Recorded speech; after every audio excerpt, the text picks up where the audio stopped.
Friends, एक बार फिर आपके सामने एक नई प्रेजेंटेशन लेके हाजिर है। मैं हूं Mohammad Naufal Safan, belongs to sun Naufal's academy. और आपको मेरा वीडियो पसंद आ रहा है तो प्लीज़ लाइक, सब्सक्राइब और शेयर ज़रूर कर दीजिएगा। टॉपिक आपके सामने अब ये फूड कंटामिनेंट्स और फूड एडल्ट्रेंट्स क्या हैं और ये कहाँ से मैंने टॉपिक उठाया है, क्या वजह है।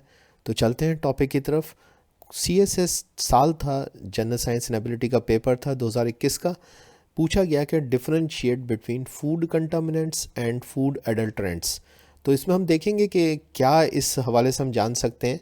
तेज़ी से चलते हैं टॉपिक की तरफ। फूड कंटामिनेंट्स और फूड एडल्ट्रेंट्स जो हैं ये थोड़ा सा अंग्रेज़ी के मिलते जुलते लफ्ज़ हैं। कंटामिनेशन को आप कह सकते हैं जहाँ पे कि अनहाइजीनिक का लफ्ज़ इस्तेमाल होता है तो ये कंटामिनेशन की तरफ चला जाता है।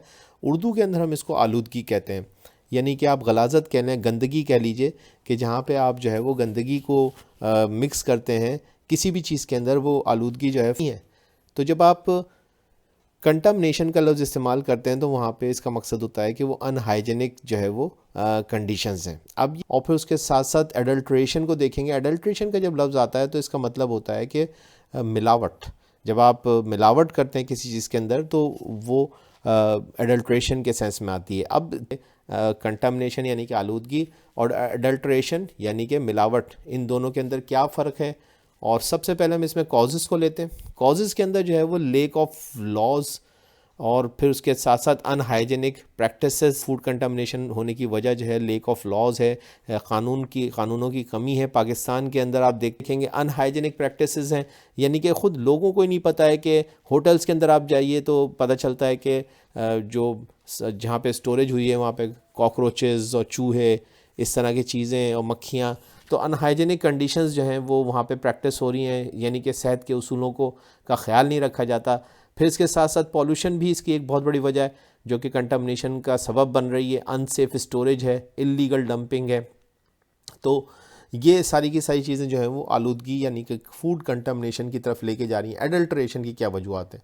एडल्ट्रेशन की मेन वजह तो लेक ऑफ लॉज है। इसके अंदर भी लॉज नहीं है, गवर्नमेंट जो है लॉज ऐसे नहीं बनाने में कामयाब हुई जिसकी वजह से मिलावट को रोका जा सके, या अगर जो लॉज हैं उनको इम्प्लीमेंट करने में कामयाब नहीं हो रही है।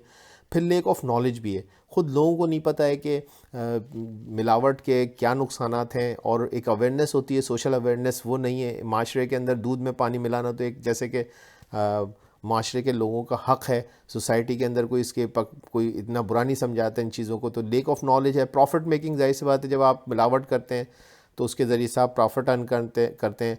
और ये प्रॉफिट मेकिंग और सब कुछ जो है वो इस वजह से हो रहा है कि इंक्रीज़ फूड ऑफ की डिमांड है। जो फूड है उसकी डिमांड बढ़ गई है और फूड कम है और डिमांड ज़्यादा है, इस वजह से भी जो है ऐसा हो रहा है। अब आ जाते हैं फूड कंटामिनेशन और फूड एडल्ट्रेशन के सोर्सेज की तरफ। के सोर्सेज क्या हैं तो उसमें हम पहले चले जाते हैं कंटामिनेशन की तरफ। ये जो आप देख रहे हैं तो इसके अंदर आप देख सकते हैं कि सोर्सेज जो आ रही हैं वो पहली आ रही है केमिकल। ठीक है जी, केमिकल सोर्सेज क्या हैं? तो जाहिर सी बात है जहाँ कंटामिनेशन हो रही है, पेस्टिसाइड्स हैं, हर्बिसाइड्स हैं, रोडेंटिसाइड्स हैं, आर्सेनिक, मरकरी, ये सारी की सारी जो हैं वो आपको केमिकल जो है वो सोर्सेज नज़र आती हैं जो कि कंटामिनेशन पैदा कर रही हैं फूड के अंदर। कैसे पैदा कर रही हैं? मिसाल के तौर पे जब फसलें खड़ी हुई होती हैं और उनके ऊपर जो है वो अद्वियात का दवाओं का छिड़काव होता है, पेस्टिसाइड्स कहलाती हैं जो कि कीड़े मार दवाएं, हर्बिसाइड्स कहलाती हैं कि जो जड़ी बूटियां उग जाती हैं खेतों के अंदर उनको ख़त्म करने के लिए, और रोडेंटिसाइड्स कहते हैं चूहे और इस तरह के जो जानवर होते हैं वो फसलों को खाते हैं तो उसके लिए भी दवाएं छिड़की जाती हैं।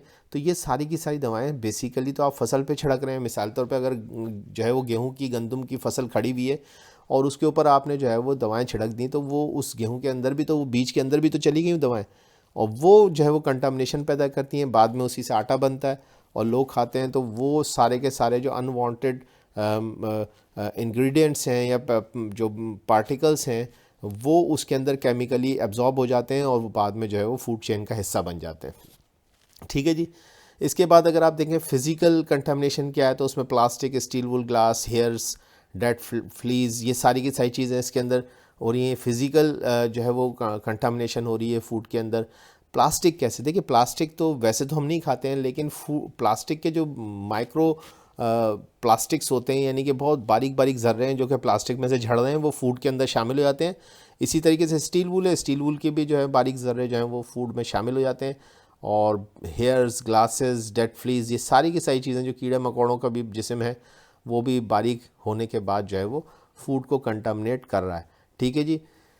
देखिए इसकी एक मिसाल मैं देता हूँ कि प्लास्टिक और इसके अलावा टायर्स जो हैं, आप जानते हैं कि तकरीबन 150 साल की हिस्ट्री है, टायर्स जो हैं वो बन रहे हैं मार्केट के अंदर और वो इस्तेमाल हो रहे हैं और वो घिस जाते हैं। घिसने के बाद उनका जो घिसने वाला बुरादा होता है वो कहाँ जाता है, वो सारा का सारा जो है वो एटमॉस्फेयर के अंदर चला जाता है, वो कहीं वो कभी भी ख़त्म नहीं होता है।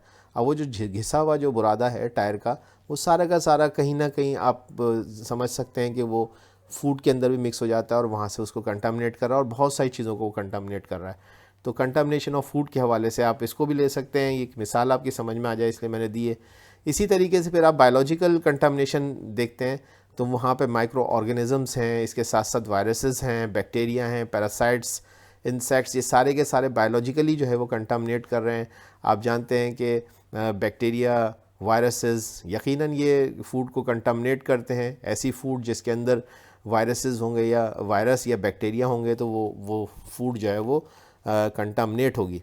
अब ज़रा जल्दी से हम चलते हैं और देख लेते हैं किसको, एडल्ट्रेशन को, फूड एडल्ट्रेशन के टॉपिक को देख लेते हैं।